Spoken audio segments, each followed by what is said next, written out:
Mga Lodi, don't skip ads po tayo. Maraming salamat sa patuloy ninyong pagsuporta. Paki-like and share naman dyan mga Lodi. At sa mga gustong mag-donate sa ating GCash or regular na load, mag-comment lang po tayo. Para patuloy tayong makapag-upload ng mga bagong kabanata. Marami pong salamat. Subaybayan natin ang kwento ng isang kabataang nangarap para sa kanyang mga mahal sa buhay. Mula sa pinakamahina tungo sa pinakamalakas. Alamin natin ang kwento ng kanyang buhay. Kabanata 2311 hanggang Kabanata 2320. Kabanata 2311. Si Baywatch ay nakasabit na parang nahuling kuneho habang nakikipaglaban sa isang duke. Ang balita ay kumalat sa Haring Supremo na parang apoy sa kagubatan. Ito ay naging isang kilalang kwento sa malayo't malapit. Si Baywatch ay natalo at nakasabit na pabaligtad ng isang duke. At ang dukeng iyon ay ang mismong Royal Guard ni Baiwei. Walang naniniwala sa kwento nang una nilang marinig ito. Pagkatapos ng lahat, si Baywatch ay mayroong masamang reputasyon na Phantom Ghost King Body. Siya ay ang uri ng kalaban na nagbibigay ng sakit ng ulo sa mga kalaban na antas ng hari. Paano siya natalo ng napakadali ng isang simpleng duke? Yaong mga hindi naniniwala sa kwento ay agad na natuklasan na ang kwento ay totoo, syempre. Ang ilan sa mga anak ng hari ay kumuha ng mga video ng laban ni Hansen at Baywatch Ang mga ito ay inilathala sa buong internet ng Haring Supremo. Ang video ay dali-dali na nai-download at napanood ng maraming tao. She asterisk T. Sino ba ang taong ito? Ang galing ng kanyang mga kutsilyo. Masyadong tuso. Hindi niya nakuha ang tagumpay sa pamamagitan ng pakikipaglaban kay Baywatch ng harapan. Gamit ang mga hindi nakikitang kutsilyo upang maubos ang lahat ng kapangyarihan ng prinsipe, hindi ko nga ito matatawag na laban. Wala kang alam. Iyan mismo ang dahilan kung bakit nakakatakot ang duking ito.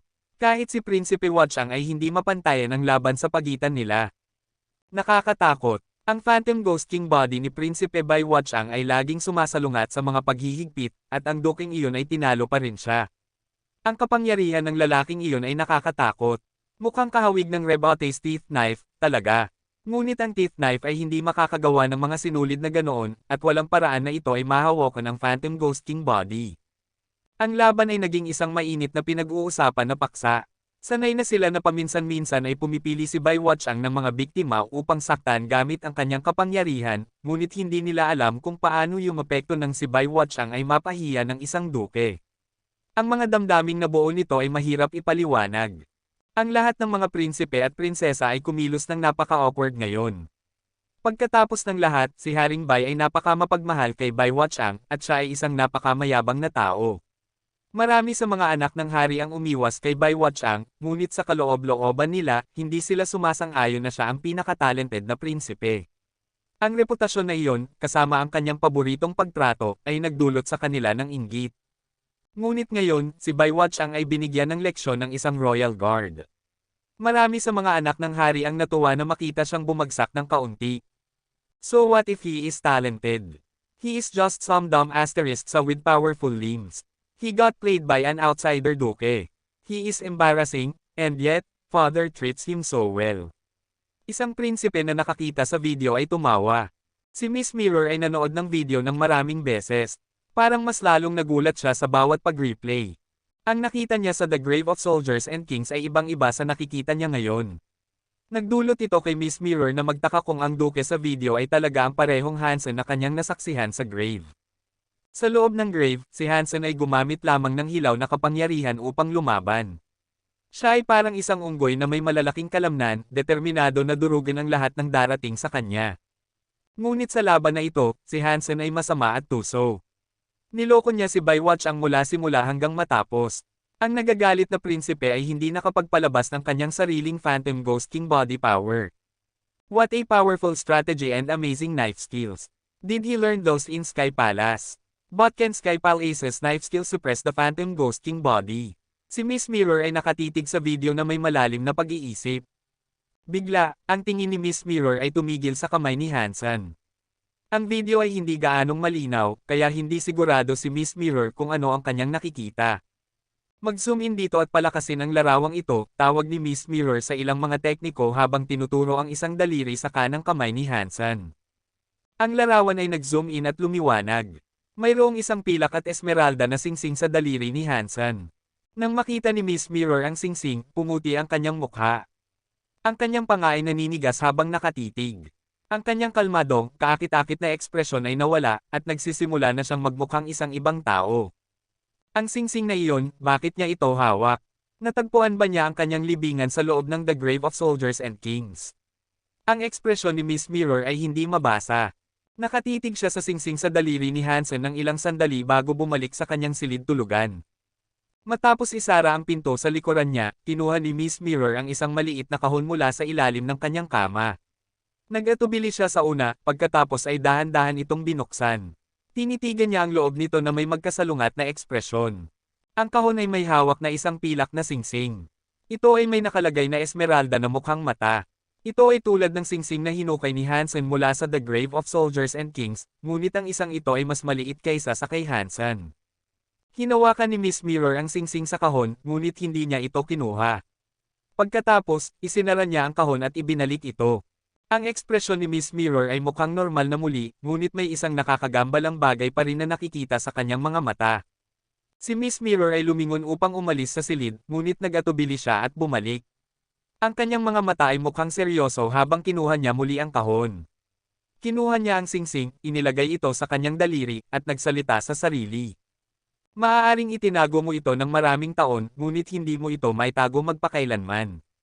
Hindi mo sana naisip na ang singsing ay mapupunta sa kamay ng isang doking tagalabas. Kung malalaman mo ito, iikot ka sa iyong libingan. Pagkatapos noon, tumawa si Miss Mirror. Tumawa siya ng napakalakas na ang kanyang mga mata ay nagsimulang lumiwanag ng mga luha. Kagiliw-giliw, napakakagiliw-giliw, ang Hansen na ito ay napakanakakaintriga. Kuwait, sa loob ng isang palasyo ng Haring Supremo, isang eleganteng babae ay nanunood kay Bai Watchang na nagsasanay ng mga kutsilyo. Sumimangot siya at nagsabi, "Watchang, sinabi ko sa iyo na kapag natututo ng mga sining ng pakikipaglaban, kailangan mong maging mas maraming nalalaman. Ang pag-asa lamang sa iyong Phantom Ghost King body ay isang masamang plano. Sana ay may natutunan kang kaunting aral mula sa karanasang ito. Isaalang-alang ito bilang isang babala. Kailangan mong matuto pa mula sa iyong guro na Ancient Abyss." Si Bai Watchang ay hindi sumagot o tumingin man lang sa kanya. Kinuyam niya ang kanyang kutsilyo at patuloy na iniwagayway ito sa hangin. Hindi siya gumamit ng kapangyarihan, bagaman. Mukhang isang karaniwang tao na nagsasanay ng pakikipaglaban. "Kinausap kita. Nakikinig ka ba?" Isang kaunting galit ang pumasok sa kanyang boses habang hindi siya pinapansin ni Bai Watchang. Si Bai Watchang ay sa wakas ay tumigil, tumingin sa magandang babae, at malamig na nagsalita. "Pupunta ako sa Bundok Supremo." Itinaas ni magandang babae ang kanyang ulo at nagsabi, "Hindi. Hindi pwede. Masyadong mapanganib iyon. Gumagawa ako ng sarili kong landas," sabi ni Bai Watchang na walang pakialam. Pagkatapos ay umalis siya sa training grounds ng walang pag-aalinlangan. "Watchang, huminto ka dyan. Naririnig mo ba ako? Hindi ko hahayaang pumunta ka sa Bundok Supremo." Imposible ito, ang mukha ng magandang babae ay napangiwi, at ang kanyang boses ay napakamatalas. Ngunit si Bai Watchang ay umalis nang hindi lumilingon. Parang tiyak siya nang sabihin niya, "Ang sandali na lalabas ako sa Bundok Supremo ay ang sandali na lalabanan ko ulit si Hansen." Kabanata 2312. Hindi naging maganda ang araw ni Hansen. Natalo niya si Bai Watchang, ngunit ang pangunahing dragon na may ugat ay nakuha ng ibang prinsipe. Hindi sapat ang lakas ni Hansen para talunin ang isa pang prinsipe na antas hari at 7 halos Diyos na mga gwardya. Kahit na manalo siya, ayaw ni Bai Wei na masaktan ang prinsipe. Ibinigay nila ang pangunahing ugat. Pumili si Bai Wei ng mas maliit na dragon para magsanay. Naisip ni Hansen na walang saysay iyon. Kung hindi nila makuha ang pangunahing dragon na may ugat, hindi magkakaroon ng maraming hangin ng hari para ma-absorb niya. Ang pagpino ng kapangyarihan ng Ghost Bone ay magiging mas mabilis at mas efficient. Si Haring Bai ay may 100 anak, ngunit mayroon lamang 30 pangunahing dragon na may ugat. Ang pagkuha ng isa sa kanila ng hindi nakikipaglaban ay napakabihira. Kailangan mo ng maraming swerte para makuha ito ng mapayapa. Kaya sina Hansen at Bai Wei ay gumugol ng kanilang mga araw sa pagsasanay sa mas maliliit na dragon. Sa kabutihang palad, nagdala si Hansen ng maraming duke na Geneic Genes. Ang mga ito ay ang mga resources na ibinigay ni Isha sa kanya nang maging banal na anak siya ng makipot na buwan. Nagdala si Hansen ng sapat na duke class na Geneic Genes para makakuha ng 100 puntos, isang kabuoang mabilis niyang naabot. Ang Jadeskin Battle Body ay umabot na sa kinakailangang pamantayan para sa pagpapalabas ng Genolock nito. Buksan ang Genolock. Ang Mutant Blood Battle Body ay umabot na sa kinakailangang pamantayan para sa pagpapalabas ng Genolock nito. Buksan ang Genolock. Ang dalawang anunsyo ay sunod-sunod na nagpatugtog sa isipan ni Hansen. Napatalon siya sa gulat dahil wala siyang ideya kung ano ang nangyayari. Tumaas ang puso ni Hansen. Ang Jadeskin ay nag-activate sa sarili nitong kagustuhan at pagkatapos ay ang kanyang buong katawan ay naging jade. Isang uri ng switch sa loob ng kanyang mga jeans ang na-flip. Para bang lahat ng bintana ng isang saradong silid ay binuksan na ngayon, kaya ang lahat ng hangin sa labas ay makapasok at mapupuno ang kanyang katawan. Walang katapusang kapangyarihan ang Dom Alloy kay Hansen. Ang Jadeskin Battle Body ay binuksan ang unang Genolock nito. Nagulat si Hansen. Nabuksan na niya ang mga Genolock sa mga santuwaryo, ngunit hindi niya napagtanto na ang muling pagtatayo ng kanyang katawan at pagpunta sa Geno Universe ay mangangailangan sa kanya na buksan muli ang mga Genolocks na iyon. Ngunit ito ay isang ibang proseso kaysa sa pagbukas ng mga Genolock sa mga santuwaryo. Ngayon, pagkatapos mabuksan ang isang Genolock, naramdaman niya na ang kanyang katawan ay konektado sa mga planeta. Sa pamamagitan ng pagtayo sa isang planeta, maaari niyang kunin ang kapangyarihan ng planetang iyon. Ipinaalala nito sa kanya ang paglalarawan ng mga astral body na kanyang narinig noon. Matapos mabuksan ang Genolock, ang 100 Duke Genes ay nawala. Ang bilang ay bumaba muli sa 0. Ibig bang sabihin nito na nangangailangan ng 100 Duke Genes para buksan ang isang Genolock? Pinagsisihan ni Hansen ang katotohanang hindi niya dinala ang lahat ng kanyang Xenogeneic genes. Ngunit nang maisip niya ito, napagtanto niya na ang pagdadala sa kanila ay hindi rin magiging isang magandang ideya. Wala siyang gaanong kapasidad sa imbakan. Kung ang pagbukas ng isang Genolock ay nangangailangan ng 100 Duke Genes, kung gayon ang pagbukas ng mga lock para sa lahat ng 4 na Geno Arts niya ay mangangailangan ng 400 Duke Genes. Bukod pa rito, maaaring mayroong higit pang mga Genolocks na hindi niya alam. Ang mga Xenogeneic genes na kanyang naisave ay maaaring hindi sapat para buksan ang lahat ng kanyang mga Genolocks. Ngunit gayunpaman, masaya si Hansen. Kung ang 100 Duke genes ay makakabukas ng isang Genolock, kung gayon ang kwento ng mga genes ay dapat sumunod sa parehong mga alituntunin. Ang paggamit ng 100 genes para buksan ng isang lock ay mas mahusay kaysa sa pagkonsumo ng isang buong maraming resources para sa ang kwento ng mga genes na makamit ang halos wala. Ngunit sayang na ang kwento ng mga genes ay hindi pa umaabot sa katayuan ng Duke. Hindi pa maitatag ni Hansen ang kanyang teorya. Ano man ang mangyari, kailangan kong maghanap ng higit pang Duke Xenogeneic genes. Ayaw nang ipagpatuloy ni Hansen ang kanyang pagsasanay sa Hardin ng Hari.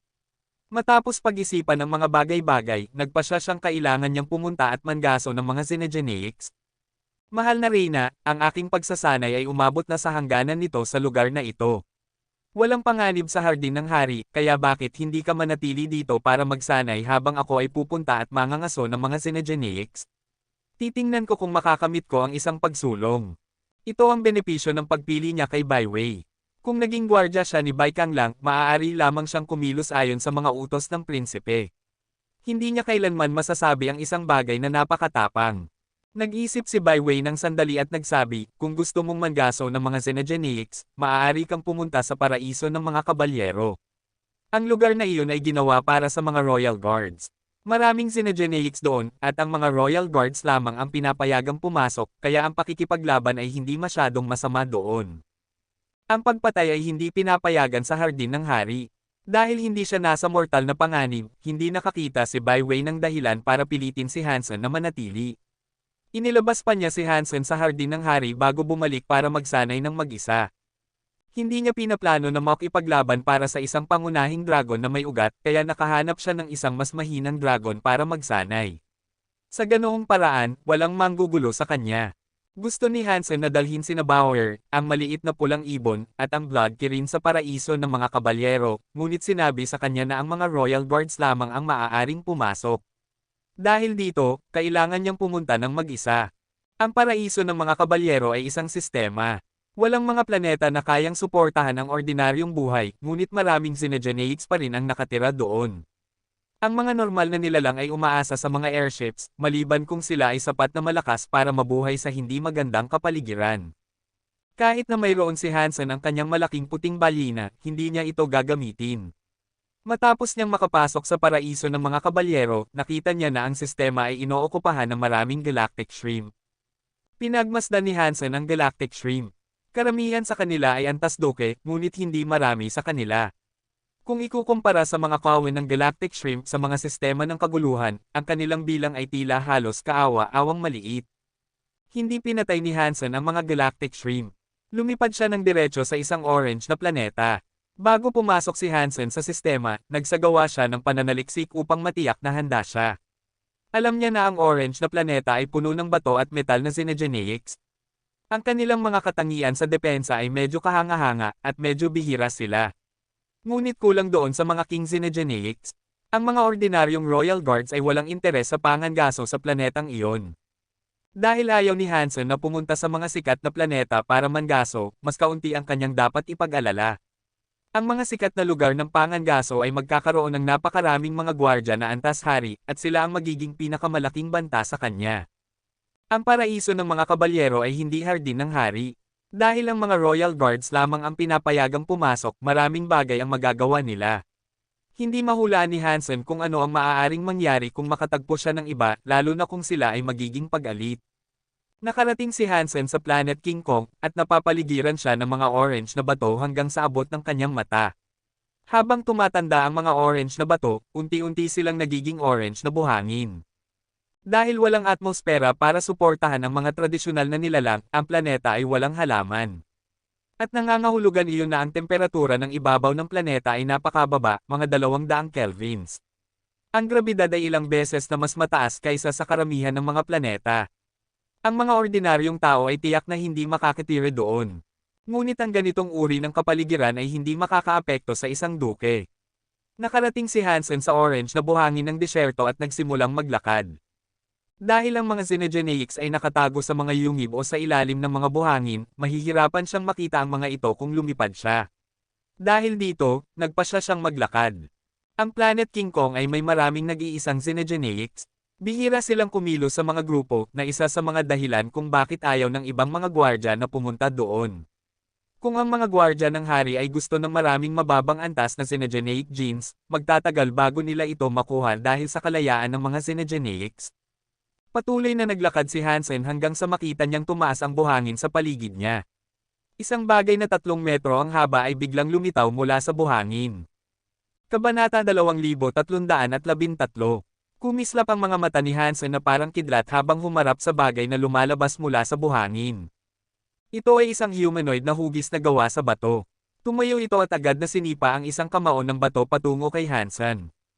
Mabilis na umatras si Hansen para ang kamao ng Rockman ay tumama sa buhangin. Ang buhangin ay sumabog sa isang maliit na shockwave sa paligid ng kamao ng nilalang. Ang bato ay malinaw na ang elemento nito, kaya ang nilalang ay mahihirapan sa paggamit ng kapangyarihan sa labas ng kanyang katawan. Gayunpaman, ang nilalang ay medyo mahusay sa paggamit ng kapangyarihan nito upang palakasin ang sarili, kaya ang pisikal na lakas nito ay napakakahanga-hanga. Habang sumusugod ulit ang Rockman, ginamit ni Hansen ang kanyang Jadesken Battle Body. Pagkatapos, sumuntok siya para salubungin ang suntok ng Rockman. Pang! Ang jade na kamao ni Hansen ay tumama sa batong buko ng Rockman, na nagpalabas ng matalas na tunog ng pagtama ng bato sa bato. Ang higanting kamao at braso ng Rockman ay nabasag ng suntok ni Hansen, nagkalat ang mga sirang piraso ng bato sa buhangin sa paligid nila. Mabilis na sinundan ni Hansen ang kanyang suntok, paulit-ulit na sinuntok ang Rockman. Pagkatapos ng ilang suntok, ang katawan ng Rockman ay naging mga basura lamang sa mga buhangin. Nahunting xenogeneic duke. Rock Daemon, natagpo ang xenogeneic gene. Hindi nakakuha si Hansen ng bagong beast soul, ngunit hindi iyon nag-abala sa kanya. Hinalungkat niya ang mga basura ng kanyang natumbang kalaban hanggang sa mahanap niya ang isang putik na kulay na kristal. Nakuha ang xenogeneic duke Rock Daemon gene. Kinuha ni Hansen ang kristal at nagpatuloy sa paglalakad sa disyerto. Ngayon na ang Jadesken ay may unang bukas na gene lock, maaari na siyang humiram ng kapangyarihan mula sa planeta mismo. Ang kakayahang ito ay napatunayang kapaki-pakinabang. Tumayo siya sa Planet King Kong at ibinalik ang enerhiya na kanyang ginamit nang patumbahin niya ang Rock Demon. Naglakad si Hansen ng 100 milya, at sa buong panahong iyon, 2 Rock Demon lamang ang kanyang nakasalubong. Ang mga xenogeneics ay nakakainis na bihira sa planeta, ngunit dahil doon, kaunti lamang ang panganib. Magtatagal lamang para kay Hansen na makuha ang kanyang kailangan. Mabilis na makalipad si Hansen, kaya lumipad siya para mapabilis ang mga bagay-bagay. Naglakbay siya sa disyerto hanggang sa makita niya ang isang itim na usok na sumasakal sa isang lugar sa harap niya. Naisip ni Hansen na maaaring ito ay isang buhawi o isang pagtitipon ng madilim na ulap, ngunit mayroong isang bagay tungkol dito na hindi tama ang pakiramdam. Ang atmosfera ng planeta ay masyadong manipis para makabuo ng totoong mga ulap o buhawi. Ang itim na usok ay lumapit at napagtanto ni Hansen na sa halip na gawa sa buhangin, ito ay isang malawak na ulap ng mga stoneflies. Ang mga stoneflies ay halos eksaktong kahawig ng mga ordinaryong langaw, ngunit ang kanilang mga katawan ay gawa sa itim na bato. Ang mga ito ay isang karaniwang mababang antas na xenogeneic na karaniwang naninirahan sa planet King Kong. Ang mga ito lamang ang xenogeneic sa planeta na maaaring umatake sa isang grupo. Dong-dong, dong-dong. Walang saysay ang pagpatay sa kanila. Karamihan sa mga stoneflies ay barrens, at napakabihira na makahanap ng isa na kahit isang viscount. Wala sa mga royal guards ang nagmamalasakit sa mga stoneflies xenogeneic genes. Habang papalapit ang mga stoneflies, nakarinig si Hansen ng isang kakaibang ingay mula sa gitna nila. Parang mayroong isang bagay na mas malaki na lumulutang sa gitna ng madilim na siklong ng mga insekto. Napakarami ng mga stoneflies na nakasabit sila sa lupa na parang isang itim na ulap. Dahil dito, hindi nakita ni Hansen kung ano ang nasa loob. Ito ay isang tunay na kahangahangang bilang ng mga stoneflies. Hindi karaniwan na makita ang napakarami sa kanila, ayon sa naitalang kasaysayan ng Planet King Kong. Bakit sila narito? Ano ang umakit sa kanila dito? Nagtaka si Hansen. Suot ni Hansen ang kanyang Galactic Lobster Armor na magpoprotekta sa kanya kahit mula sa mga nilalang na antas hari. Hindi nag-alala si Hansen tungkol sa mga insekto sa harap niya, kaya pumasok siya sa mga kawan ng stoneflies. Gusto niyang makita kung ano ang kanyang mahahanap sa gitna. Kahit na mayroong isang xenogeneic na antas hari, makakalaban ito ni Hansen sa loob ng madilim na ulap. Kung makakapatay siya ng isang xenogeneic na antas hari, ang xenogeneic gene nito ay magiging isang malaking gantimpala para sa kanya. Ang bilang ng mga stoneflies sa loob ng kawan ay talagang nakakagulat. Naglakad si Hansen sa kawan, at parang ulan ang tunog habang ang mga stoneflies ay tumatama sa kanyang baluti. Hindi naman sinusubukan ng mga stoneflies na atakihin siya. Marami lang talaga sila kaya aksidenteng tumama sila sa baluti ni Hansen. Naglakad si Hansen sa mga stoneflies, at pagkaraan ng ilang sandali, nakakita siya ng malabo na anino sa harap niya. Habang papalapit siya sa anino, mas maraming stoneflies ang naroon. Ang anino ay naging isang hayop na may 4 na paa. Mukhang tigre o leon.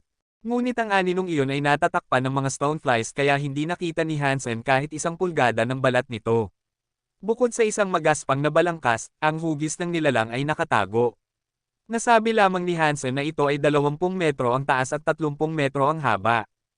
Ang xenogeneic ay papalapit na sa ilalim ng mga stoneflies. Mabilis na nagsilaban ang mga stoneflies sa paligid nito. Ang xenogeneic ay dumaan malapit kay Hansen, ngunit nagpatuloy ito sa paglalakad ng walang anumang senyales na gusto siyang atakihin. Sumimangot si Hansen. Ginagalaw niya ang kanyang paa at isang petrify shockwave ang kumalat sa paligid niya. Kahit na ang mga xenogeneics na may elementong bato ay may malakas na paglaban sa mga kapangyarihan ng petrification, ang mga stoneflies ay masyadong mababa ang antas para mapaglabanan ang kanyang pag-atake. Ang petrify shockwave ni Hansen ay kumalat, pinapetrify ang maraming stoneflies sa pagkakadikit. Nahulog sila mula sa langit. Ang mga stoneflies sa xenogeneic ay naging petrified din, at nagsimulang mahulog sa lupa isa-isa. Habang nagpatuloy sa paglalakad ang nilalang, ang tunay nitong mukha ay naging nakikita. Ito ay isang lobo na gawa sa asul na metal, ngunit sa ilang kadahilanan, ito ay nasugatan ng husto. Ang dugo ay nagtakip sa buong katawan ng nilalang. Ang mga stoneflies ay nagkukumpulan sa paligid ng lobo, sinusubukang kumain ng asul na dugo na malayang umaagos mula sa katawan nito. Blurg! Ang asul na metal na lobo ay biglang umubo ng 2 beses. Nagpatuloy ito sa pag-ubo habang sumusulong, ang mga hibla ng dugo ay nakasabit mula sa bibig nito. Marami sa mga stoneflies ang nagkukumpulan sa paligid ng ulo nito, malinaw na naaakit ng asul na dugo na ngayon ay nagtatakip sa buhangin. Nagpadala si Hansen ng isa pang alon ng petrification, ngunit ang mga kawan ng stoneflies ay umabot ng higit pa sa abot ng pag-atake. Mga segundo pagkatapos, bumaba sila para takpan muli ang katawan ng asul na metal na lobo. Ang asul na metal na lobo ay halos hindi napapansin ng mga stoneflies. Nagpatuloy lamang ito sa paglalakad ng walang pahinga. Ang bawat hakbang nito ay nag-iiwan ng isang higanting yapot sa buhangin. Napakaswerte ko. Nakasalubong ko ang isang nasugatang Zinegenic na antas hari. Maaaring ito ay halos Diyos na rin. Napakasaya ni Hansen. Ang asul na metal na lobo ay mukhang malubhang na sugatan, at naniniwala si Hansen na ito ay sapat na mahina para madaling mapatay. Kinuha niya ang kanyang Thunder God Spike at Ghost Teeth Knife. Aatakehin niya ang nasugatang metal na lobo. Habang susuntukan na ni Hansen, nakarinig siya ng isang sigaw mula sa langit. Ang nakakatakot na sigaw na iyon ay parang isang shockwave na kumakalat mula sa isang punto sa itaas niya. Walang bilang na stoneflies ang sumabog sa ilalim ng presyon ng mabangis na sigaw na iyon. Sa mga sandali, ang mga kawin ng mga insekto na tumatakip sa buong langit ay nabawasan sa isang kaunting alikabok. Nanlaki ang mga mata ni Hansen. Isang dragon na bato ang lumipad sa langit, ipinapadyak ang mga pakpak nito. Bumaba ito mula sa langit, inilalabas ang matutulis na kuko patungo sa nasugatang metal na lobo. Ang katawan ng dragon na bato ay mukhang itim na jade. Ang mga pakpak nito ay pumutol sa hangin na parang matutulis na talim ng bato, at kumikinang ang mga ito ng isang fractal-like na liwanag. Ito ay isang kakaibang tanawin. Isang Zinegenic na antas hari na bato. Sumimangot si Hansen habang mas mahigpit na hinahawakan ang kanyang mga armas. Tinitigan niya ang higanting metal na lobo at inihanda ang sarili para lumaban. Sinusubukang magnakaw ng mga gamit mula sa akin, ha? Sasabihin ko sa iyo ngayon na wala kang kakayahan. Kabanata 2314. Sumisid ang dragon na bato patungo sa ulo ng asul na metal na lobo, ngunit nanatili si Hansen na nakatayo at hindi gumagalaw, hawak ang kanyang mga armas. Kahit na ang payat na kamelyo ay mas malaki pa rin kaysa sa kabayo. Kaya, habang ang asul na metal na lobo ay nagtamo ng kakilakilabot na mga sugat, marami pa rin itong lakas. Hindi ito madaling matatalo. Sa makatuwid, pinlano ni Hansen na hayaang maglaban ang dragon na bato at ang metal na lobo ng ilang sandali bago siya sumalakay. Lumapag ang dragon na bato. Ang sakop nito ay ang asul na metal na lobo, at lumitaw ang mga marka ng bato sa katawan ng lobo. Ang dragon na bato ay may kakayahang mag-petrify, at base sa mga epekto nito, ang kasanayan ay mas malakas kaysa sa petrification ng baka na bato. Hindi tumugon ang asul na metal na lobo sa petrifying shockwave ni Hansen, ngunit ang pag-atake ng dragon na bato ay nag-ukit ng mga marka ng bato sa katawan ng lobo. Ang pag-atake ay tila mas malalim na tumago sa mga sugat ng lobo dahil ang bato ay nagsimulang magtayo at tumigas sa paligid ng mga sugat ng nilalang. Umabot ang mga kuko ng dragon na bato para hawakan ang leeg ng lobo. Ang asul na metal na lobo ay nakayuko ang ulo. Hindi ito gumamit ng sarili nitong area of effect na antas hari, ngunit nang makalapit ang mga kuko ng dragon na bato, itinaas ng lobo ang ulo nito. Ang mga kuko ng dragon na bato ay tumama sa mukha ng lobo, ngunit walang reaksyon ang asul na metal na nilalang. Hindi mabasag ng mga kuko ng dragon ang balat ng lobo. Katsa! Kinagat ng asul na metal na lobo ang mga pakpak ng dragon na bato nang may sapat na puwersa para mapunit ang mga ito. Nanood si Hansen ng may gulat habang sumisigaw ang dragon na bato. Ang asul na metal na lobo ay hindi nagbigkas ng tunog, nagwawala lamang ito gamit ang mga kuko at pangil nito. Isang sandali pa, ang dragon na bato na antas hari ay napunit ng asul na metal na lobo. Nagkalat ang dugo ng antas hari. Nang mapunit ang dragon na bato, huminto ang asul na metal na lobo at ang mga marka ng bato ay nawala. Ang mga kapangyarihan ng dragon na bato ay tila wala ng epekto sa lobo. Pinunit pa ng metal na lobo ang katawan ng dragon, hinanap at pinunit ang petrifying spine ng dragon. Naisip ni Hansen na iyon ang Zinegenic gene ng dragon. Kinagat ito ng hayop ng kaunti, pagkatapos ay nilamon ito gamit ang isang lunok. Walang pagsulyap sa katawan ng dragon na bato, umalis ang lobo. Natigilan si Hansen. Ang asul na metal na lobo ay hindi pa man gumagamit ng area of effect na antas hari, at madali pa rin itong napatay ang dragon na bato na antas hari. Ang lakas na taglay nito ay kapwa nakakatakot at nakakabahala. Noong una ay gusto ni Hansen na samantalahin ang nasugatang kalagayan ng lobo, ngunit matapos makita ang pagiging mabangis ng hayop, sumuko siya sa ideya. Ang taong ito ay dapat na isang mutant na Zinegenic na antas hari, naisip ni Hansen. Ngunit hindi maintindihan ni Hansen. Ang asul na metal na lobo ay napakalakas, at ipinakita nito ang lakas nito sa maikling laban nito sa dragon na bato. Ang dragon na bato na antas hari ay hindi mabasag ang metal na katawan ng lobo. At matapos ma-petrify, ang lobo ay nakabangon. Ibig sabihin ay mayroon itong kahangahangang mga kapangyarihan sa pagpapagaling. Iyon ay isang nakakatakot na sinegenic sa anumang sukatan. Ngunit mayroon itong mga sugat na hindi nito magagaling. Nagpatuloy ito sa pagdurugo na nagdulot kay Hansen na magtaka kung paano ito napunta sa ganoong kalagayan. Ayon sa impormasyon na kanyang nakalap sa paraiso ng mga kabalyero, mayroong mga nilalang na Diyos doon. Ngunit hindi pa naririnig na naninirahan sila sa Planet King Kong. Ang Planet King Kong ba ay tahanan ng mga xenogenics na Diyos na hindi pa natutuklasan? Nagulat si Hansen. Maaari niyang kayanin ang mga xenogenics na antas-hari, ngunit imposibleng makipaglaban siya sa isang nilalang na Diyos. Nakita ang asul na metal na lobo na nagpatuloy sa paglalakbay ng mas malalim sa disyerto, nag-atubili si Hansen ng sandali. Sa huli, nagpasya siyang sundan ng asul na metal na lobo. Gusto niyang makita kung saan pupunta ang lobo. Naisip ni Hansen na kung ang asul na metal na lobo ay talagang namamatay na, maaaring may pagkakataon pa rin siyang makuha ang mga kayamanan nito kapag ito ay namatay na. Nagpatuloy sa paglalakad ang asul na metal na lobo sa disyerto. Mabagal itong gumalaw sa kabila ng lakas nito, isang bagay na hindi hahamakin ni Hansen ngayon na nakita na niya ang hayop na kumikilos. Kung gusto nitong gumalaw ng mas mabilis, tiyak na kaya nito. Saan man pumunta ang asul na metal na lobo, ang bawat xenogeneic maliban sa mga stoneflies ay tumakas. Walang gustong malapit sa higanting lobo. Ngunit nanatili ang mga stoneflies. Nagtipon sila malapit sa asul na metal na lobo at kinupkup ito, tinatakpan ang mga sugat nito at iniinom ang dugo nito. Hindi pinlano ng asul na metal na lobo na patayin ang mga ito. Nagpatuloy ito sa paglalakad, patungo sa malalayong bahagi ng disyerto. Sinundan ito ni Hansen ng 70 hanggang 80 oras ng universo. Sa huli, huminto ang asul na metal na lobo. Ang lambak sa harap nila ay malawak ngunit nasa kaguluhan din, at walang tubig na dumadaloy sa mga bato nito. Sa halip, isang daloy ng lava ang dumadaloy sa lambak. Pinagmasdan ng asul na metal na lobo ang agos ng lava ng sandali, pagkatapos ay tumalon sa lava. Splash! Tumalon ang asul na metal na lobo sa lava, nagpadala ng mga alon na 12-dosenang metro ang taas. Ang lava ay sumabog sa mga dalampasigan ng agos, at nagpalabas ito ng mga usok at apoy habang bumabagsak. Dahan-dahang lumipad si Hansen sa paligid ng malaking lambak. Matapos tumalon ang asul na metal na lobo sa lava, mabilis itong nawala. Para bang nalunod ang hayop dahil hindi na niya ito nakikita.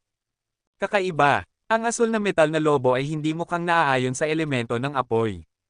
Walang paraan na ang lava ay ang kanyang natural na tahanan. Ngunit kung hindi, ano ang magdadala sa kanya rito? Marahil ay naisip talaga ng nilalang na ito ay namamatay na, kaya gusto nitong wakasan ang mga bagay dito sa pamamagitan ng pagtalon sa lava para pigilan ang iba sa pagkain ng mga labi nito. Hindi iyon tama. Dapat may mga xenogeneic sa lava. Hindi kayang panatilihin ng lobo ang katawan nito sa lava magpakailanman, naisip ni Hansen na ito ay napakakaiba. Tumingin si Hansen sa paligid, at nakita niya sa huli na ang lava ay tahanan ng mga ahas na mukhang bato. Hindi sila lumalapit sa lugar kung saan tumalon ang asul na metal na lobo. Ito ay walang kinalaman kay Hansen, ngunit mausisa lamang siya. Ang kanyang pagnanais na malaman kung ano ang nangyayari ay parang isang pangangati na hindi niya maalis. Ayaw niyang umalis na lang. Pinatay ni Hansen ang isang xenogeneic malapit habang naghihintay na muling lumitaw ang asul na metal na lobo. Hindi siya lumayo sa lugar kung saan nawala ang lobo. Halos 4 na araw ang lumipas, at nanatiling tahimik ang agos ng lava. Nagdulot ito ng kalungkutan kay Hansen. Gusto ni Hansen na sumisid sa lava at tingnan ng mabuti, ngunit hindi siya makapagpasya. Maraming xenogeneics ang nakatira sa lupang iyon ng lava, ngunit wala sa kanila ang nangahas na pumunta sa isang partikular na lugar na iyon. Marahil ay natatakot sila sa asul na metal na lobo, o marahil mayroong isang bagay na mas kakaiba sa ilalim. Nahunting xenogeneic marquis, rock snake, natagpo ang xenogeneic gene. Pinatay ni Hansen ang isang rock snake dahil wala ng ibang xenogeneic sa paligid. Ito ang huling xenogeneic na mahahanap niya para patayin, at ito ay isang marquis lamang. Kinagat ni Hansen ang kanyang mga ngipin at bumalik sa lugar ng lava. Naisip niya na ang paghihintay doon ay pag-aaksaya ng oras, kaya kailangan na niyang pumili sa pagitan ng dalawang opsyon. Maaari niyang iwanan ang lugar na iyon at magpatuloy sa pangangaso, o maaari siyang pumasok sa lava at tumingin. Dahil sa kanyang pagkamausisa, pinili ni Hansen ang pangalawang opsyon. Sinuot niya ang kanyang Galactic Lobster Armor at inactivate ang kanyang Dunction Aura, pagkatapos ay isinubsob ang ulo sa lava. Kabanata 2315.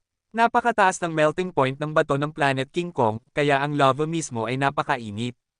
Suot ni Hansen ang kanyang Galactic Lobster armor at buong lakas ang kanyang Jad-escan. Ngunit kahit na ganoon, naramdaman pa rin niya na parang nasusunog ang kanyang balat. Sa kabutihang palad, kaya niyang tiisin ang init. Walang pag-aalinlangan, sumisid siya ng malalim sa lava. Ang lava ay hindi transparent na parang tubig, kaya walang silbi ang kanyang mga mata nang nasa ilalim na siya ng ibabaw. Sa halip, kailangan niyang gamitin ang kanyang Dangshan Aura para suriin ang kanyang paligid. Ang agos ng lava ay mas malawak kaysa sa inaasahan niya mula sa ibabaw. Matapos lumangoy ng ilang sandali, hindi pa rin natagpuan ni Hansen ang nasugatang asul na metal na lobo. Hindi rin niya makita ang malalayong bahagi ng lava. Para siyang nawala sa gitna ng walang katapusang dagat. Sumimangot si Hansen, ngunit pagkaraan ng isang minuto, nakita ng Dangshan Aura ang isang nilalang na lumalangoy sa lava malapit sa kanya. Hindi isa lang iyon. Mabilis na napagtanto ni Hansen na maraming Xenogeneics ang lumalangoy sa lava. Nipalilibutan siya ng mga dragon na bato na may habang hindi bababa sa 100 metro. Naglalaro silang lahat sa lava. Nararamdaman ni Hansen ang kanilang presensya ng detalyado at nakakatakot.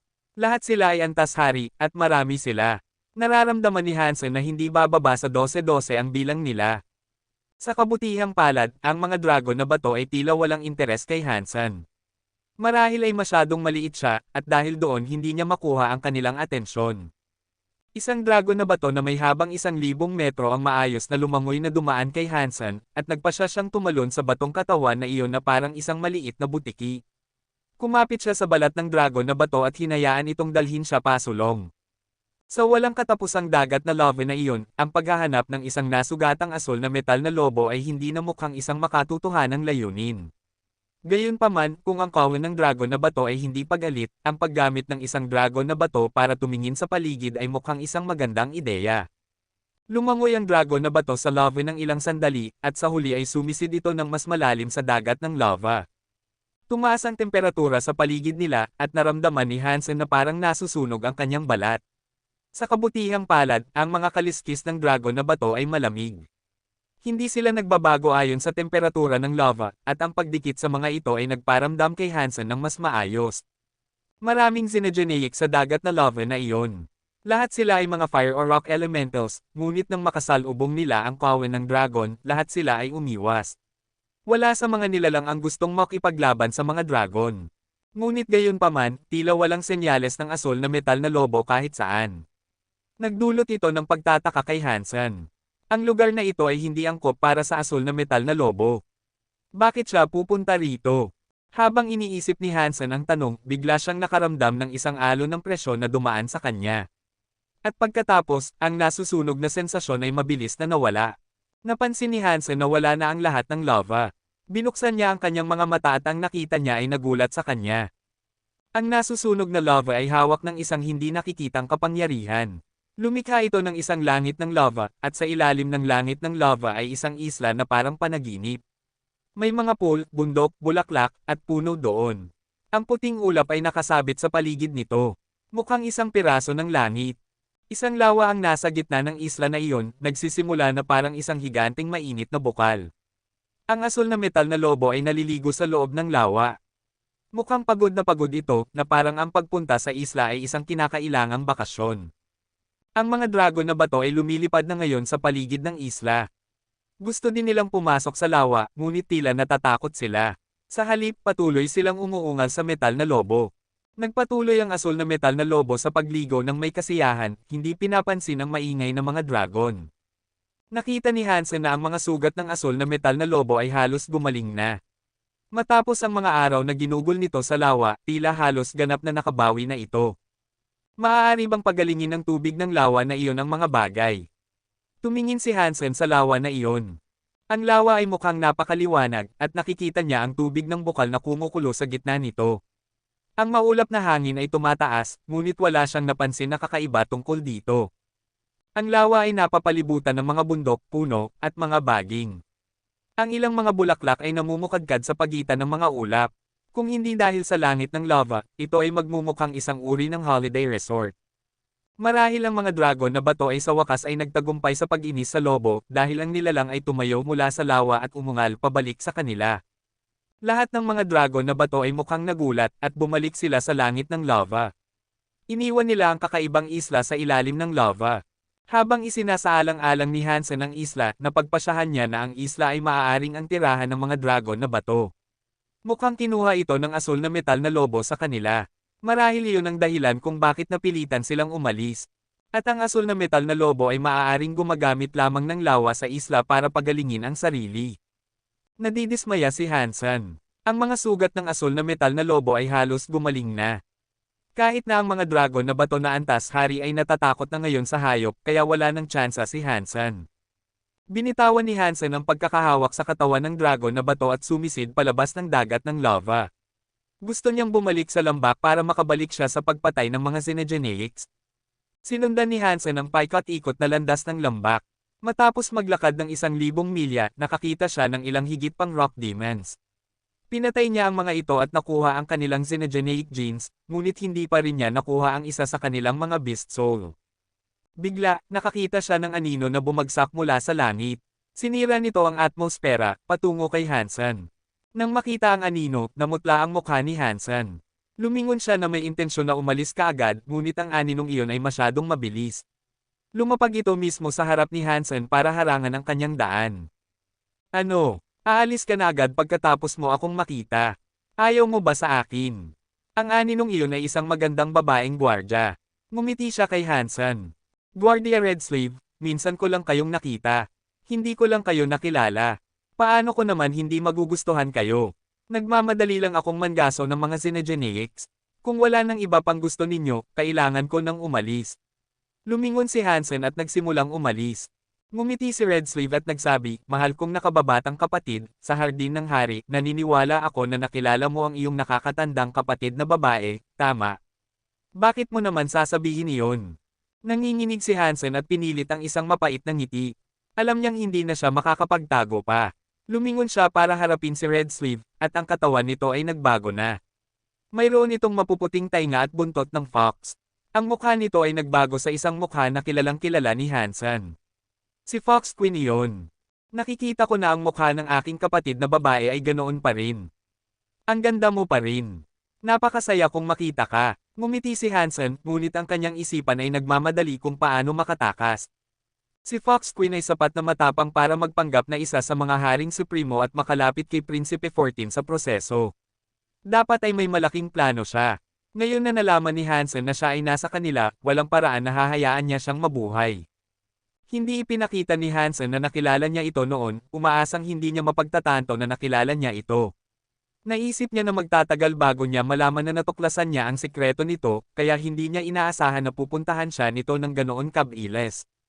Kabanata 2316.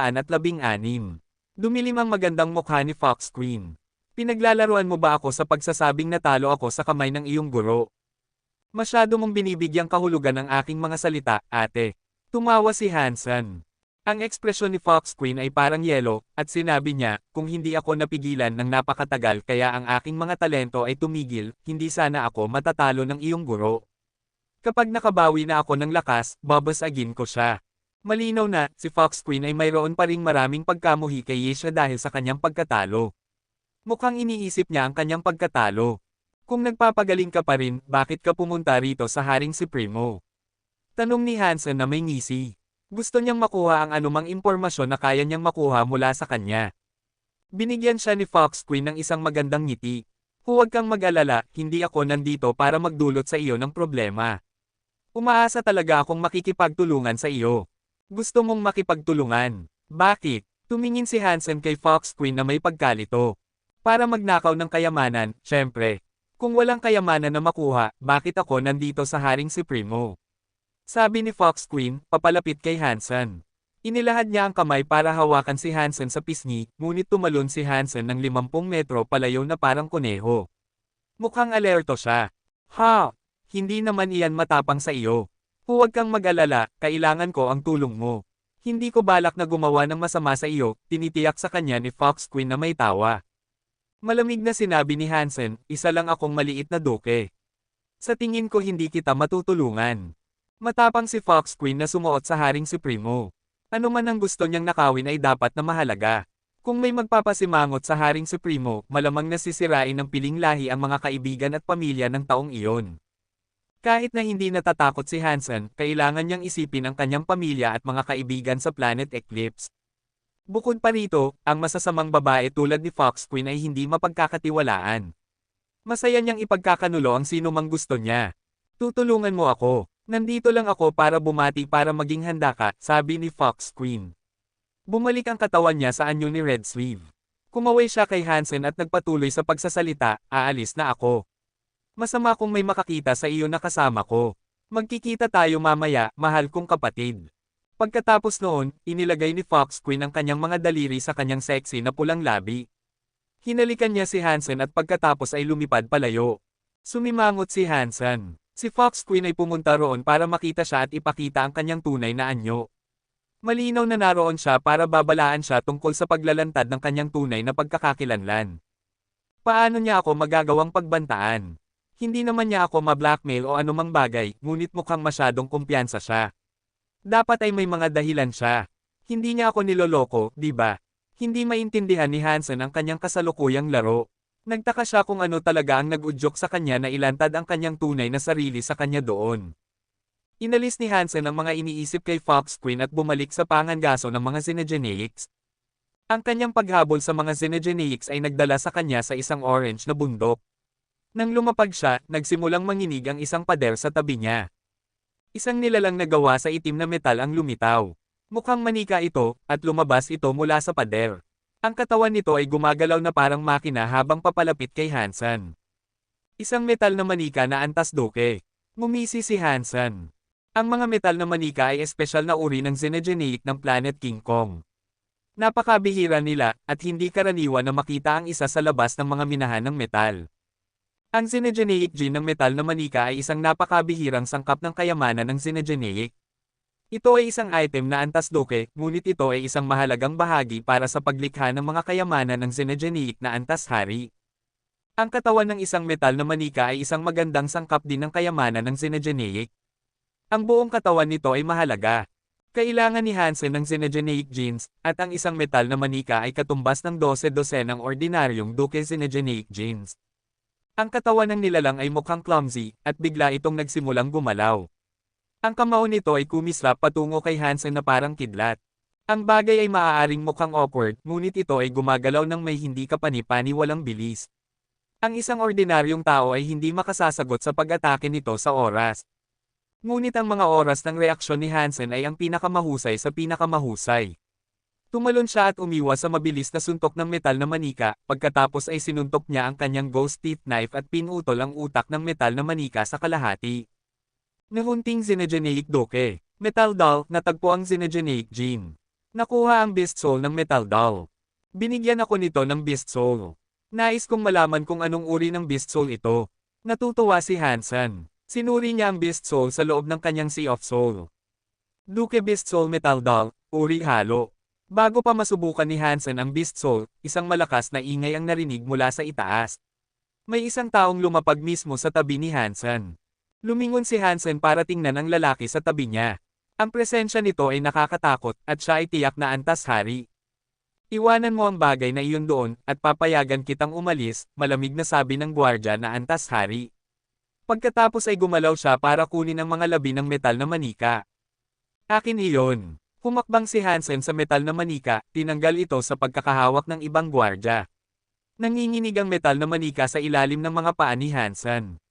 Hindi ito pumunta sa gwardya na antas hari. Malamig na tumawa ang gwardya na antas hari. Pinapayagan kang pumatay at magnakaw ng sino man ang gusto mo sa paraiso ng mga kabalyero. Kukunin ko lang ang biktima at hindi ang buhay mo bilang paggalang kay Reyna Byway. Kung wala kang kahalagahan sa kanya, pinatay na kita dahil sa sinabi mo lang. Hindi ako mapaniwalaan. Sabi mo papatayin sana ako.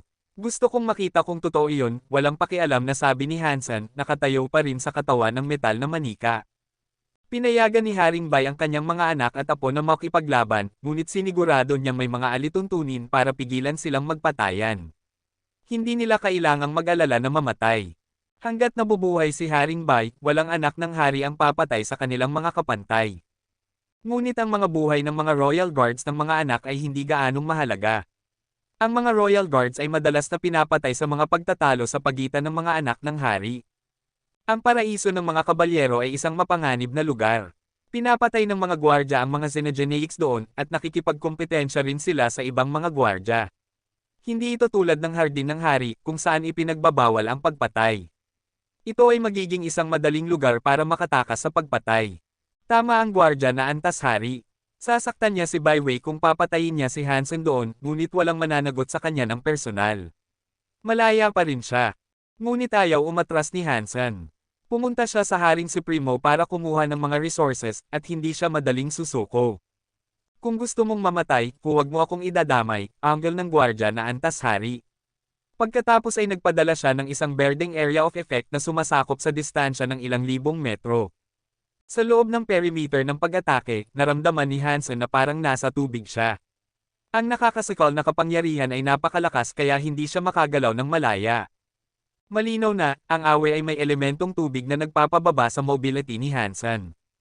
Kabanata 2317. Hinugot ni Hansen ang kanyang ghost teeth knife nang maramdaman niyang may isang kadena ng tubig na pumulupot sa kanya. Mahigpit siyang tinali nito, at ang kanyang mga braso ay ganap na nahawakan.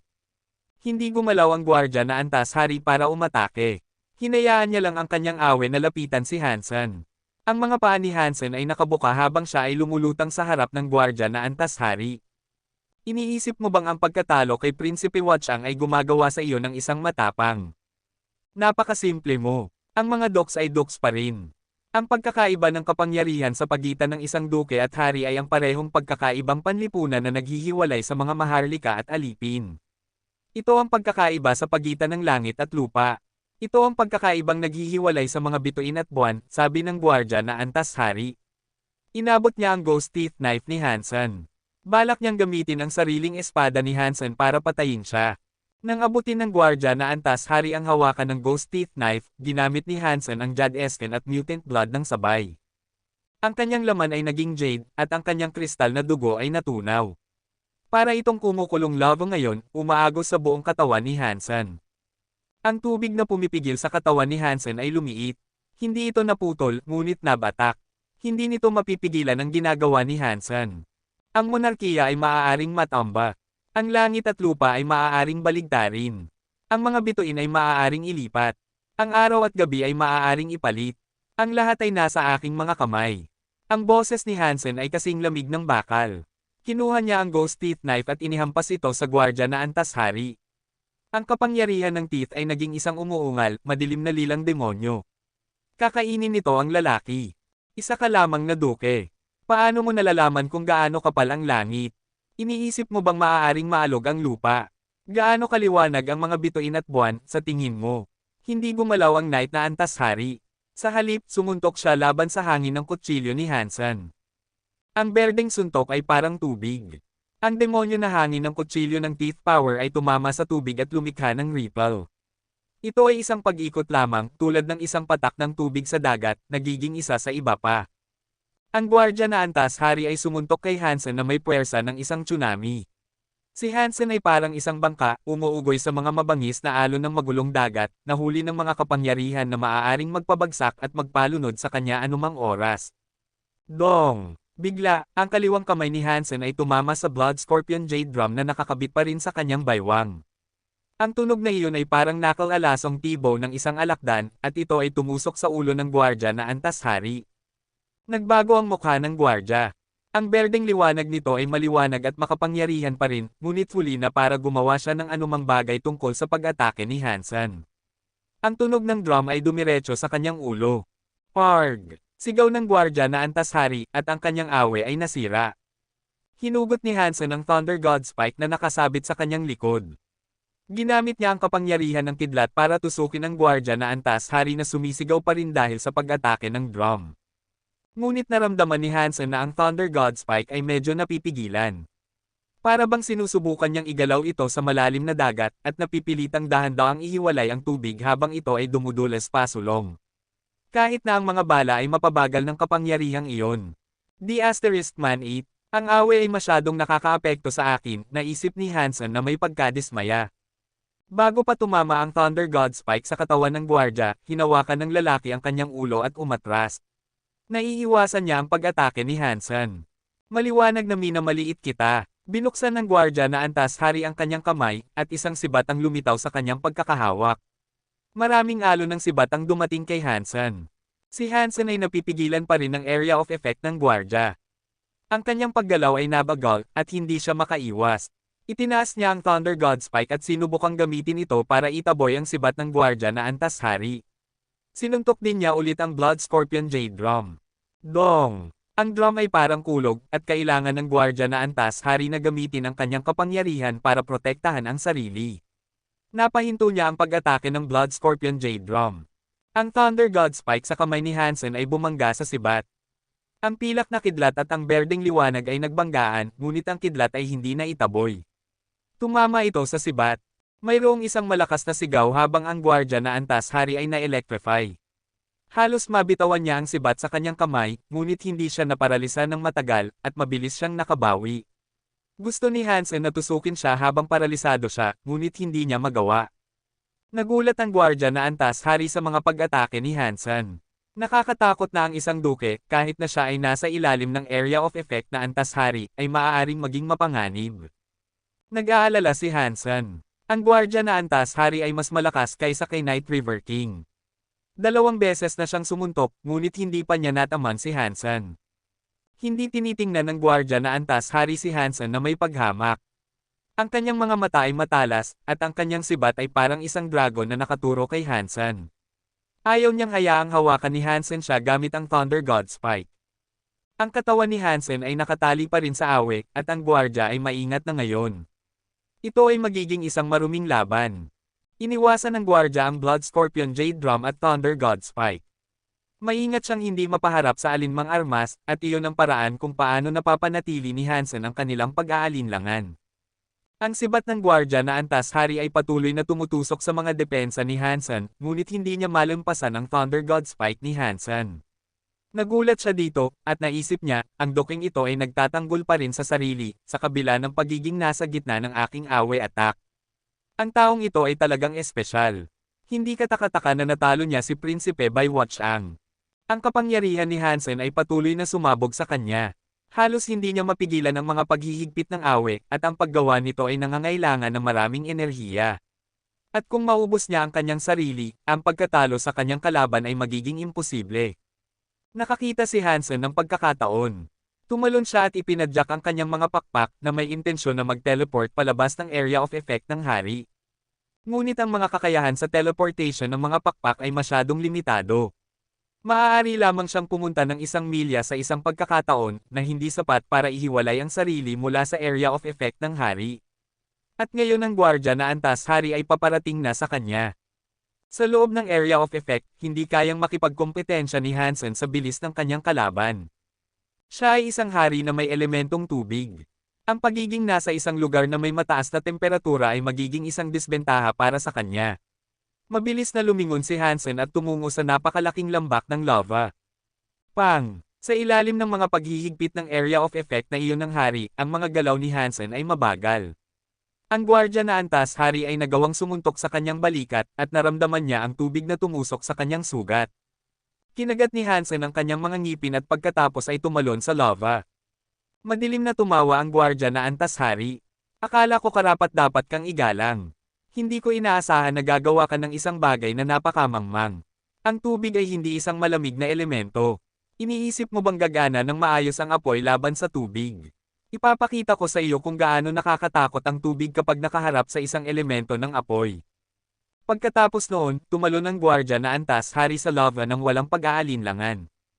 Mabilis na naglakbay ang gwardya na antas hari sa lava, at hindi nakakita si Hansen ng paraan para makatakas sa kanyang area of effect. Ang pinaka-nakakatakot na bagay ay ang paraan ng pag-init ng pag-atake ng tubig dahil sa lava. Ang orb ng tubig ay naging isang rehiyon ng kumukulong singaw. Ang mga kapangyarihan nito sa pagbubuklad ay lumakas, at tila matutunaw nito ang Galactic Lobster Armor ni Hansen. Kabanata 2318. Alam ni Hansen na binaril niya ang sarili sa paa. Ang gwardya na antas hari ay nakahanay sa elemento ng tubig, ngunit hindi iyon nangangahulugang pagiging kaanib sa mga kapangyarihan ng malamig at yin force. Ang elemento ng apoy ay kilala na pumipigil sa elemento ng tubig, ngunit sa tamang mga kondisyon, maaari nilang gawing mas mapanganib ang isa't isa. Tulad ng isang steam machine, sa tulong ng apoy, ang tubig ay maaaring gawing high-pressure steam. Pagkatapos ay maaari itong maglapat ng puwersa ng presyon. Ang gwardya na umaatake kay Hansen ay malinaw na mayroon ng kasanayan at kapangyarihang iyon. Ang temperatura ng dagat ng lava ay nagpapataas ng kapangyarihan ng awe ng tubig, ginagawang mas malala ang sitwasyon ni Hansen. Ang tubig sa paligid ni Hansen ay uminit at naging high-pressure steam, mas pinipigilan ang katawan ni Hansen.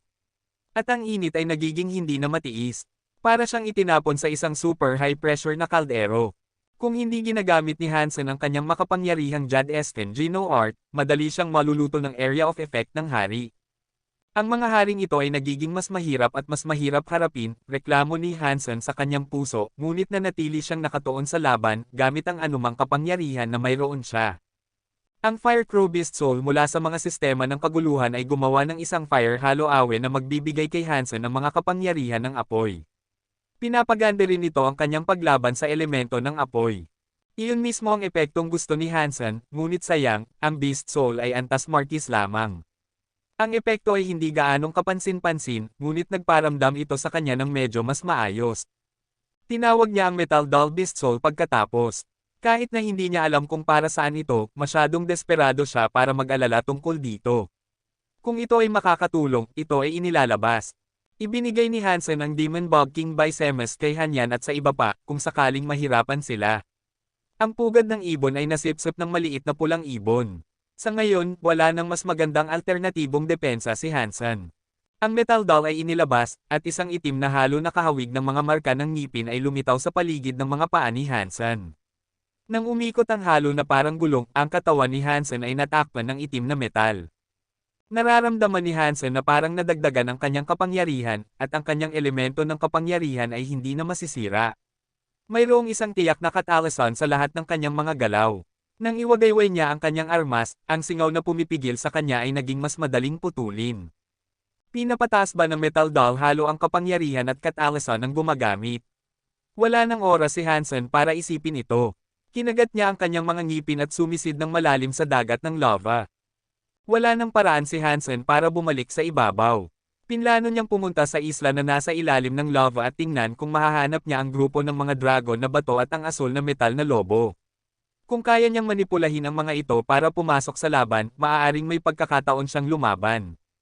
Iniwagayway ni Hansen ang kanyang Thunder God Spike para mag-iwan ng bakas ng kidlat sa likuran niya, ngunit ang kidlat ay walang silbi sa loob ng area of effect na iyon.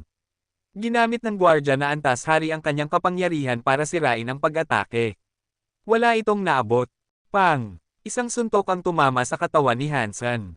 Kahit na ang pinsala ay hindi kritikal, ang mga agos ng tubig ay umaagos na ngayon sa kanyang katawan at tumitibok sa kanyang mga ugat. Ginamit ni Hansen ang solidifying power ng Spell's Eternity. Ang kanyang dugo ay tumigas sa paligid ng tubig sa kanyang katawan, pinipigilan ang kapangyarihang iyon na kumalat sa kanyang katawan. Nagtamo si Hansen ng ilang katulad na sugat, ngunit hindi ito tumama sa anumang mahahalagang lugar. Nagulat ang gwardya na antas hari. Kahit na hindi pa siya nakakagawa ng nakamamatay na suntok kay Hansen, ginagamit na niya ang isang nakakalason na Geno Art. Ang sino mang tatamaan nito ay mapalad kung maparalisa lamang. Ang lason ay maaaring nakamamatay sa mga kalaban na antas hari, ngunit isang simpleng duke ang pumipigil dito. At kaya pa rin siyang labanan ni Hansen. Hindi siya mukhang naapektuhan ng mga lason, at iyon ang nagpalito sa gwardya. Sumimangot si Hansen. Malapit na siya sa isla, ngunit hindi niya nakita ang anumang dragon na bato. Habang nag-iisip siya, isang pakiramdam ng gun ang dumaan sa katawan ni Hansen. Bumagsak siya mula sa lava, pumapasok sa pamilyar na espasyo sa ibaba. Pumasok ang gwardya na antas hari sa likuran niya. Nakita niya ang langit ng lava sa itaas at ang isla sa ibaba. Nagulat siya sa tanawin, at bamulong siya, ano? Ang gitna ng Planet King Kong ay may lugar na ganito. Tumingin si Hansen sa lawa. Hindi na niya nakikita ang asul na metal na lobo na naliligo na rin. At walang iisang dragon na bato ang umiikot sa itaas. Nakaramdam siya ng pagkahilo, at naisip niya sa sarili, bakit ako ganoon kamalas? Wala sa kanila ang narito. Nag-teleport ulit si Hansen, papalapit sa lawa. Iniwagayway niya ang kanyang Thunder God Spike para itaboy ang pag-atake ng gwardya na antas hari at ginamit ang kanyang Dangshan Aura para mag-scan sa paligid ng mabilis. Bigla, may napansin si Hansen na asul sa ilalim ng ibabaw ng lawa. Isang nakahingang ngiti ang kumalat sa kanyang mukha. Ang asul na metal na lobo ay natutulog lamang sa ilalim ng tubig. Walang pag-aalinlangan, hinayaan ni Hansen na matamaan siya ng isa sa mga suntok ng gwardya. Ang suntok ay nagpadala sa kanya na sumisid sa tubig na parang palaso, at lumangoy siya ng diretso sa asul na metal na lobo. Sumunod ang gwardya na antas hari. Dahil ang Planet King Kong ay walang mga xenogeneics na Diyos, hindi niya naisip na may dapat siyang katakutin. Ngunit nang pumasok siya sa tubig, ginising niya ang natutulog na asul na metal na lobo. Nang pumasok si Hansen sa tubig, maingat siyang nagtago ng presensya. Dahan-dahan siyang sumisid sa ilalim ng ibabaw, parang isang maayos na sumisisid na acrobat. Sinubukan pa ni Hansen na pigilan ang pagsabog para maiwasan ang paglikha ng isang nakakagulat na paggalaw. Ngunit hindi nag-alala ang gwardya na antas hari. Dinala niya ang kanyang awe, tinatakpan ang kalahati ng lawa. Ang pag-atake ay bumagsak din sa asul na metal na lobo. Ang natutulog na lobo ay nagising ng may galit.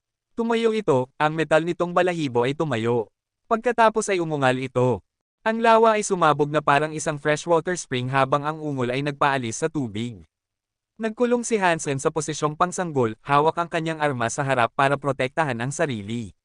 Kahit na ganoon, ang shockwave ay sapat na malakas para itaboy siya kasama ang iba pang tubig sa lawa. Sa kabutihang palad, suot pa rin niya ang kanyang Galactic Lobster Armor. Ito ay isang hanay ng baluti na antas hari.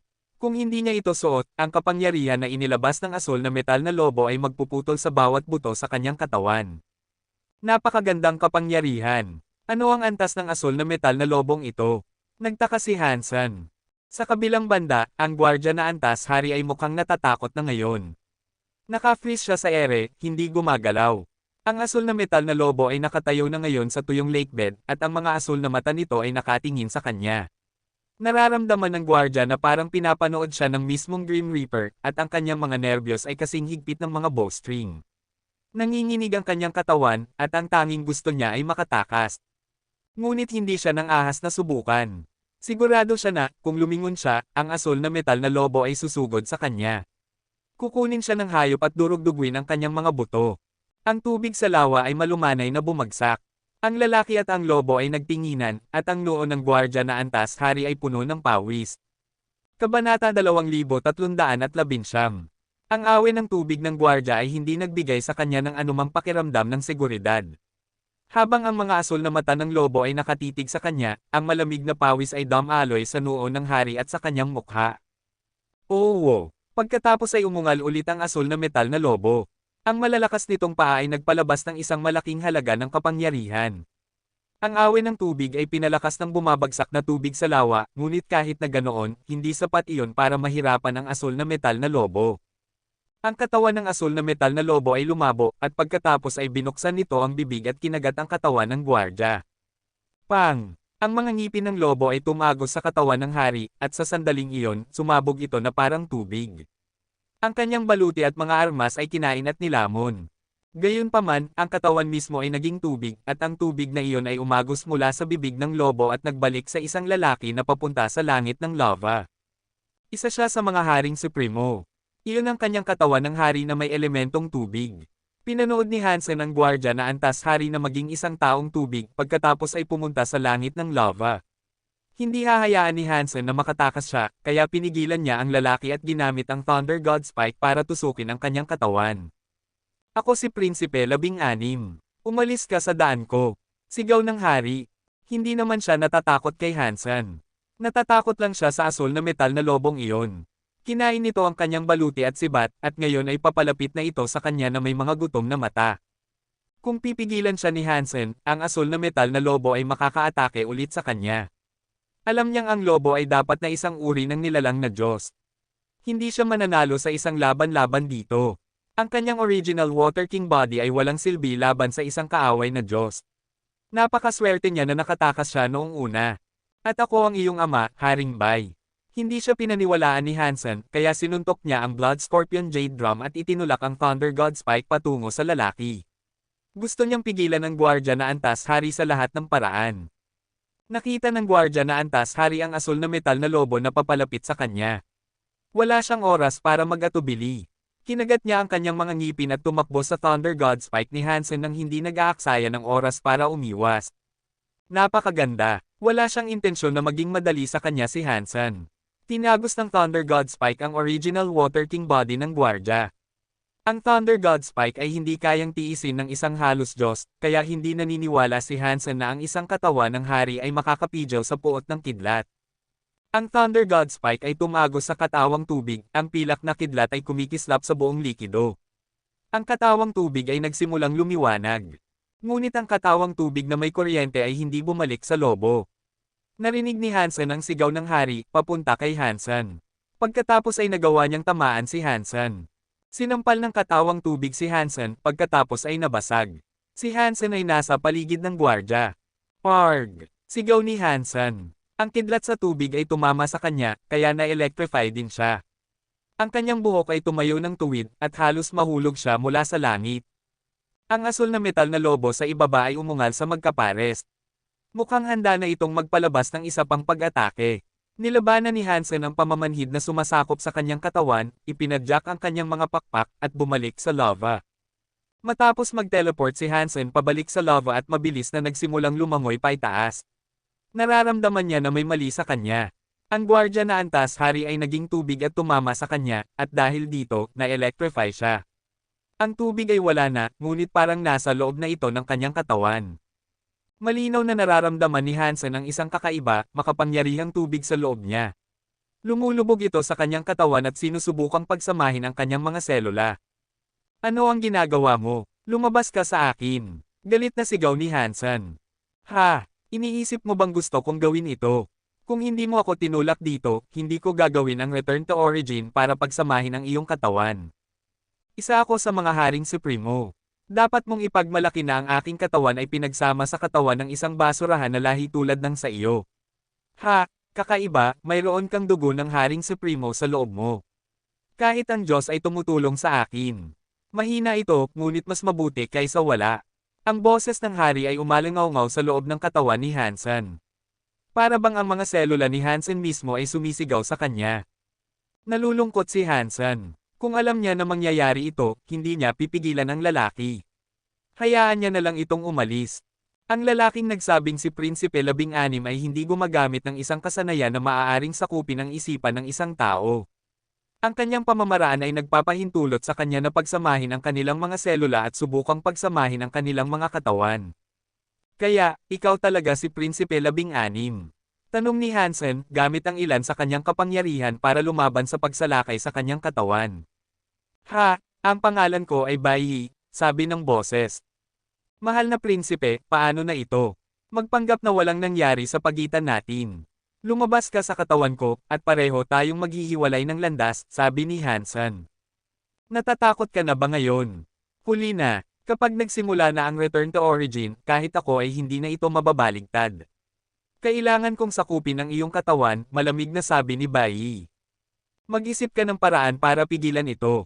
Paulit-ulit na sinubukan ni Hansen na alisin ang kanyang kaaway. Wala ni isa man sa Jad Esken o sa kanyang Blood Pulse Sutra ang makakapidyaw sa pagsalakay ng kapangyarihang iyon. Walang kailangang sayangin ang iyong hininga. Sinabi ko sa iyo, ito ay Return to Origin. Naging bahagi na kita. Ako na ikaw. Isasawsaw ko ang aking sarili sa iyong mga selula at maging sa iyong mga genes. At pagkatapos, papalitan ko ang iyong mga selula at iyong mga genes. At pagkatapos, ikaw ay magiging ako, mayabang na sabi ni Bai. Hindi ba ito ay parang isang nayon na nakapalibot sa isang lungsod? Nalulungkot si Hansen. Kapag sinubukan ng mga ordinaryong nilalang na sakupin ang kanyang katawan, karaniwan na silang napupunta sa kanyang Sea of Soul.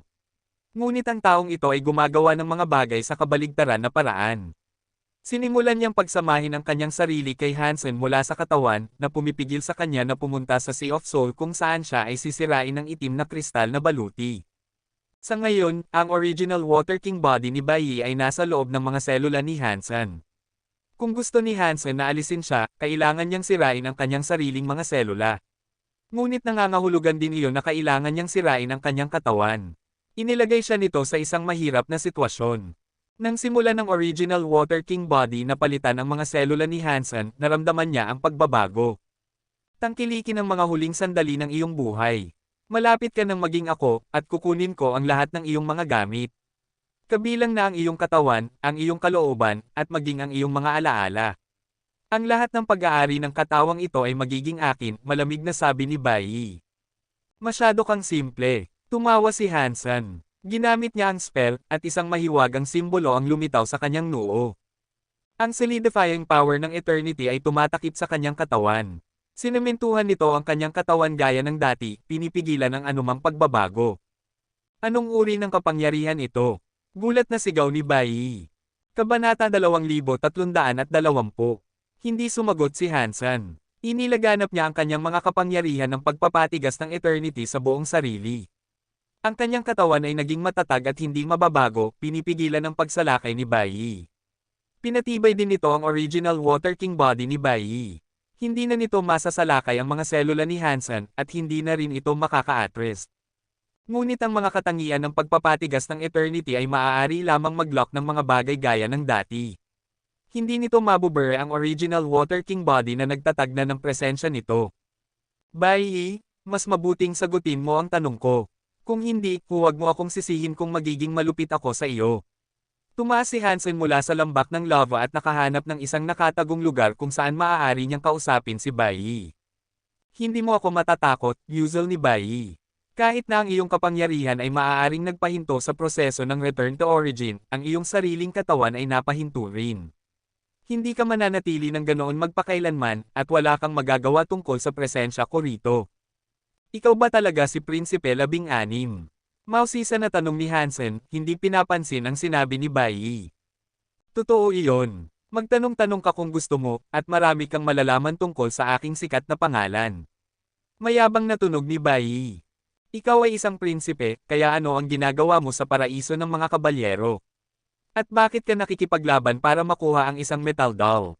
Tanong ni Hansen, alam na may kakaibang nangyayari. Ang paraiso ng mga kabalyero ay isang lugar na itinayo para sa mga royal guards. Ang mga ordinaryong anak ng hari ay hindi kailanman pupunta roon. At tila medyo hanggal para sa isang prinsipe na makipaglaban kay Hansen para sa pagmamayari ng isang duke metal doll. Ito ang unang pagkakataon ni Hansen doon, kaya tila medyo masyadong nagkataon. Ito ay dahil sa babaeng iyon, Bai Ling Shuang, usual ni Bai Yi.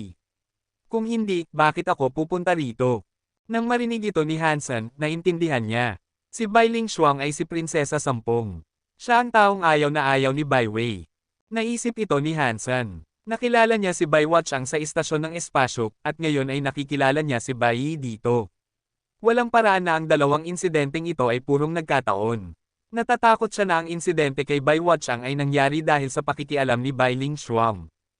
Kahit na hindi pa niya nakita si Bai Ling Shuang noon, medyo naintindihan niya kung ano ang kaya ng babaeng iyon. Sinabihan ka ni Bai Ling Shuang na patayin ako. Tanong ni Hansen. Hindi naman talaga. Anuman, gagantay ako sa murang babaeng iyon. Malinaw na ayaw itong pag-usapan ni Bai Yi. Dapat ay inayos siya ni Bai Ling Shuang, at ngayon ay malinaw na mas malayo na ang nangyari kaysa sa kanyang intensyon. Dahil kay Hansen at Bai Ling Shuang, ang mga pangyayaring ito ay magiging marka sa puso ni Bai Yi. Dapat ay talagang gusto niyang mamatay silang dalawa sa magkaibang dahilan.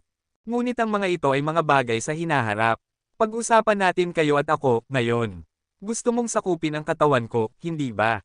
Well, imposible iyon. Sabihin mo sa akin kung ano ang plano mong gawin sa susunod, sabi ni Hansen. Sumanghel si Bai Yi na may pagkainis. Ang return to origin ay isang one-way ticket kapag na-trigger na ito. Ito ay isang proseso na hindi mo na mababaligtad. Sasakupin kita, ito ay isang bagay lamang ng panahon. At mula sa puntong ito, hindi ka na makakakuha ng kapangyarihan. Maaga o huli, ang iyong katawan ay susuko at magiging akin. Sigurado ka bang walang ibang paraan? Seryosong tanong ni Hansen. Isa lamang sa atin ang maaaring mabuhay, kalmadong sagot ni Bai Yi. Napakakumpiyansa siya sa mga kakayahan ng kanyang return to origin. Palalayain sana kita, ngunit kung ayaw mong mabuhay, alamin mo na ginawa mo ito sa iyong sarili. Bamantong hininga si Hansen. Ang pagpatay sa isang prinsipe sa kaharian ng hari ay isang napakabaliw na bagay na gagawin. Si Haring Bai ay malinaw na magsisiyasat sa bagay na iyon. Masyadong maraming piling tao sa mga Haring Supremo. Marami sa kanila, tulad ni Mr. White, ay may makapangyarihang mga talento sa paghula, kaya hindi masisiguro ni Hansen na may tatago niya ang pagpatay kay Bai Yi. Hindi siya nang ahas na pumatay ng isang prinsipe kapag ang kanyang gawa ay maaaring matuklasan. O hindi bababasa, hindi niya gagawin kung wala siyang pagpipilian.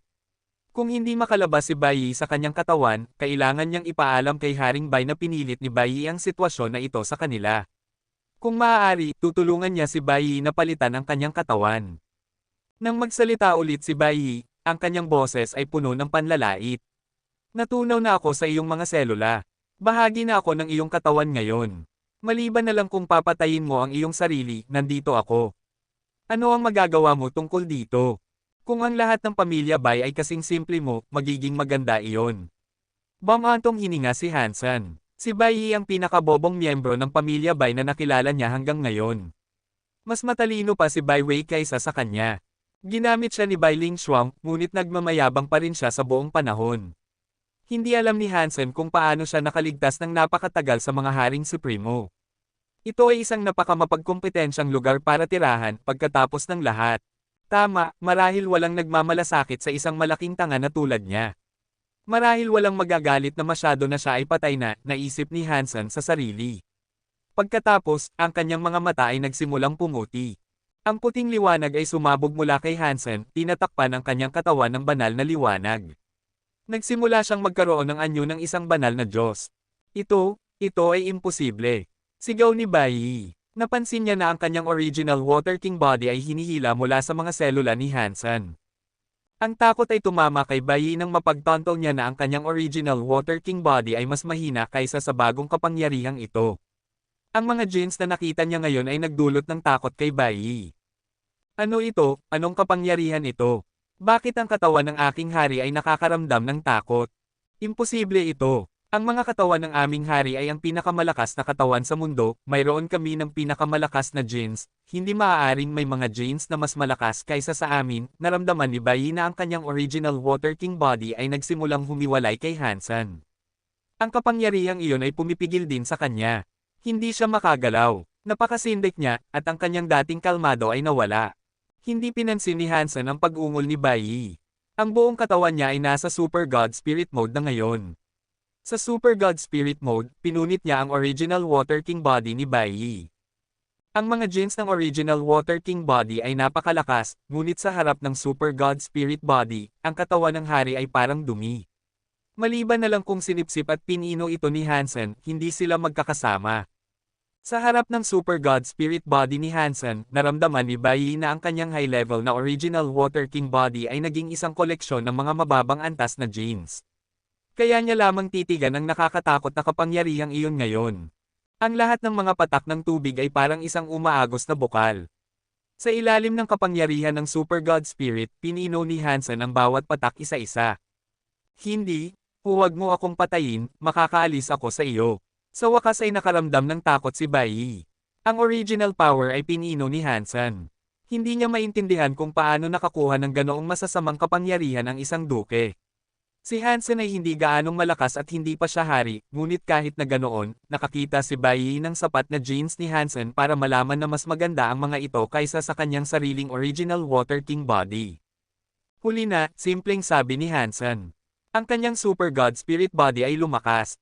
Dahil nagawa na niya ang kasanayan, hindi na siya mag-iiwan ng anumang bakas ng prinsipe. Hindi mo ako mapapatay. Ako si Prinsipe 16. Ako ang anak ni Haring Bai. Ako, ang boses ni Bai Yi ay nawala. Sa ilalim ng kamay ng Super God Spirit body ni Hansen, ang kanyang original Water King body ay pinino sa walang oras.